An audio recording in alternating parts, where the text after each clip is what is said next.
সেপ্টেম্বরের মধ্যে দেশে দুর্ভিক্ষের আলামত দেখা যাচ্ছে। অর্থনৈতিক পরিস্থিতি বিবেচনায় দেশে দুর্ভিক্ষের আলামত দেখছেন বিএনপি। দেশের চলমান এই সংকট নিরসনে নির্বাচনের কোনো বিকল্প নেই বলে মন্তব্য করেছেন দলটির সিনিয়র যুগ্ম মহাসচিব রুহুল কবির রিজভী। আগামী সেপ্টেম্বরের মধ্যে দেশে দুর্ভিক্ষ দেখা দিতে পারে বলে আশঙ্কা করেছেন রিজভী। তিনি বলেন, নির্বাচনের মধ্য দিয়ে জনগণ ভোটের অধিকার ফিরে পেলে সব সমস্যার সমাধান হবে।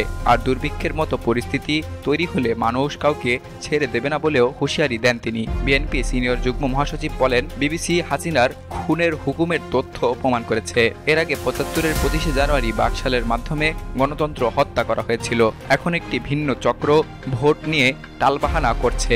রিজভী আরও বলেন, ১৮-এর নির্বাচনে অংশগ্রহণের মাধ্যমে বিএনপি প্রমাণ করেছে হাসিনার অধীনে নির্বাচন সম্ভব নয়। ফ্যাসিবাদ নানা ছিদ্রপথে প্রবেশের চেষ্টা করছে।